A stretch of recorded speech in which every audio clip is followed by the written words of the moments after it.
So when you look at this thing called life, it's about transformation. It's about disruptions and about miracles, because you have miracle working power. Don't judge where your situation is right now. Don't judge your circumstances, even if you don't have any evidence to the contrary.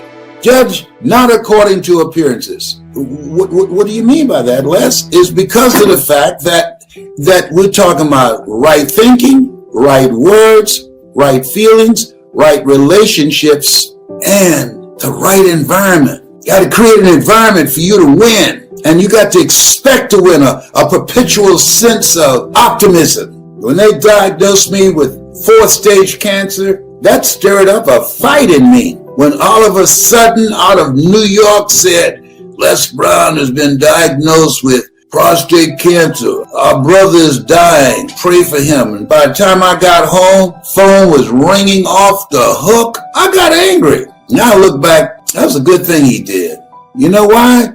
Because I said, he doesn't know me like that. How you going to put me in the ground already? How's he going to do that? As if I'm just going to say, okay, they said that I got cancer, so I'm going to die. But there are people who do that every day. But there's some people defy the odds. Defy the odds. 8 out of 10 millionaires have been financially bankrupt. You know why? They defied the odds. They lost everything and they came back. I interviewed a young man last night. His name is Zach Vincent. Zach was a break dancer and he was very good. When I interviewed him, I had no idea where this was going. I did not know his story. Listen to me, you got a story. And people who want to monetize this story, like I'm going to be working with Zach, and your story on how you overcome stuff, how you dealt with stuff, will be a survival guide for somebody that's going through it right now, who have a sense of optimism and expect things to get better. They see their situation as temporary. So Zach was a break dancer, young guy, 28 years old, and in practice he landed the wrong way and injured himself. And it was severe, but he did not want to disappoint his fans or the promoters. And he tried to dance anyhow. And that only lasts for 47 seconds. You'll see in the interview. Guess what he did? And I want to walk you through this process. He had to rethink his life, because that which he loved to do, that which he did very well, that which he thought would take him into the future and be his livelihood, was taken away. That's what coronavirus has done to a lot of people, to their businesses, to their jobs, to their dreams, taken away in a blink of an eye. And a friend of his called and made a suggestion to him. I believe in angels. When I lost my job at the radio station, at WVKO radio station, when they fired me, a gentleman came to my house named Horace Perkins with a list of names on a petition and said, Les Brown, you've been fired off the air, but people love you. You ought to run for state representative. People will come out and vote for you. I would have never done that. I didn't even think about running for office. I was known for bringing out the vote and inspiring people to register to vote. So at any rate, he brought these petitions to my house. To make a long story short, I ran for state representative against a 22-year incumbent and won, hands down. There's something else. When one door closes, another door opens that eye has not seen, ear has not heard, nor has entered the heart of mankind what God has in store for you. There's some things that happen to you, but there's some things that happen for you. And guess how they come about? When you realize that life is about transformation, disruptions, and miracles. You have miracle working power. And so Zach, because he landed wrong, it ended his dancing career, his break dancing career. We're both adopted, so we felt connected. And somebody made a phone call to Zach and said, you know what, I'm looking at something called Instagram. You ought to become involved in this. There's some money up in there. Now, here's something else. When something happens to you and interrupt what you are now doing, you can make a decision, you know what, I'm going to still find a way to win. And that's a good thing. I could have found a way to stay in radio, but I didn't. I decided to take another route, another path, and become a state legislator, and was very successful. But he decided from the phone call that he got, he was going to look into Instagram. And so this is the time that maybe you need to be willing and open to looking at something else. And that's what he did. And when you're open to learn something else, if you're not willing to learn, I always say this, no one can help you. But if you're willing to learn, no one can stop you. This is a time for you to look at your life, look at where you want to go, look at what you want to do. And let me warn you, don't look at where you are. Don't look at your bills. Don't spend time talking about what has happened to you. Keep thine eyes single. Hold a vision of yourself being successful in the future with whatever you do. That's what you want to do, because your thoughts have magnetic power. Where focus goes, energy, persistence, faith, and determination flows.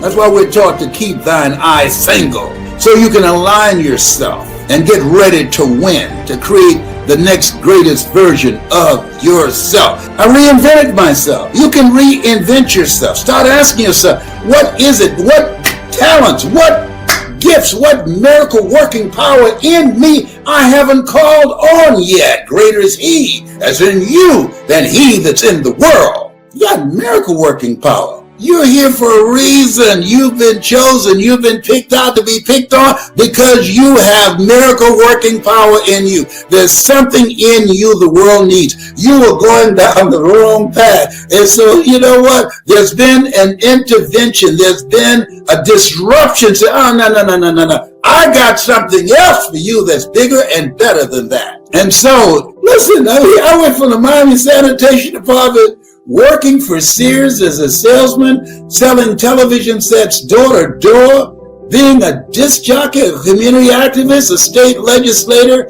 and now a voice of transformation around the world. Are you kidding me? What a mighty God we serve. I'm here because of his grace and mercy. And so are you. Don't forget it. You're no accident. You got to become defiant. This thing called life, it's about a fight. There are a lot of people that are talking about all the people dying from the coronavirus. Guess what?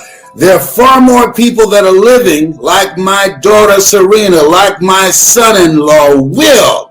And they've been fighting, and they are winning. Life is a fight for territory. And once you stop fighting for what you want, what you don't want will automatically take over. I want you to write this down. Think about something that you want to do in your personal life, in your professional life, in your health, in your relationships.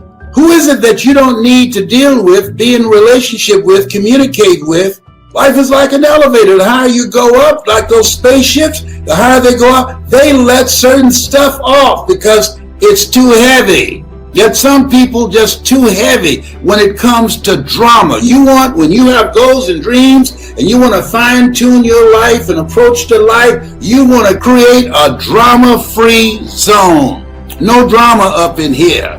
You ain't got time for it. A lot of people don't know what time it is. A lot of those people don't know how different things are. They don't know. They have no clue. There are three kinds of people. There are people who make things happen, people that watch things happen, and people that don't know what happened. That's the majority.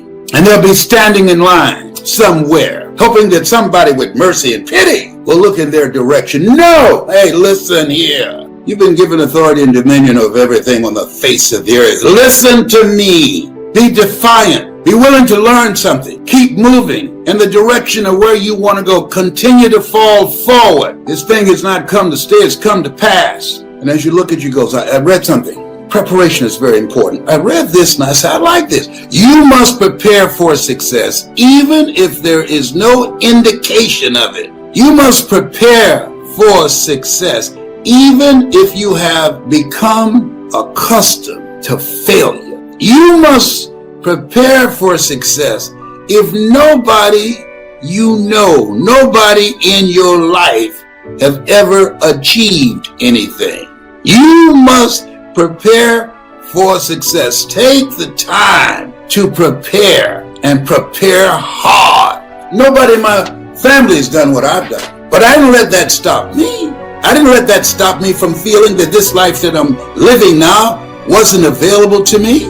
When I was going through foreclosure or eviction, or when I was hiding my car at my cousin Boo's house, and I learned a long time ago the best way to get back on your feet is to miss 3 car payments. You got to step up your game plan. You got to look at this for what it is. Something's happening up in here, and it's different. And there's no time to sit around and say, well, why did this have to happen to me? Why not you? Who would you suggest? You got to be like Zach Benson. Deal with it. Got to deal with it. I'll never forget when I was unloading the truck, going back to the house I moved my mother out of. My mother told me, hold your head up, boy. You have nothing to be ashamed of. Hold your head up. You have nothing to be ashamed of. And when you lift up your head, let me tell you something. Oh, anybody can have faith when you got a job, your marriage is working, you got money in the bank, your children acting like they have good sense. Nobody looked at you and told you that you're terminally ill. Oh, you can have faith then. But faith not tested can't be trusted. Listen to me. Listen to me. You don't know how strong you are until you have to be strong. And most people, they choose. It's always a choice. It's always a choice. Zach Benson, check him out. In the interview I did with him on my Facebook after my conversation with you, Jack Benson could have become depressed and turned to drugs and all type of self-sabotaging behavior, as many people do every day.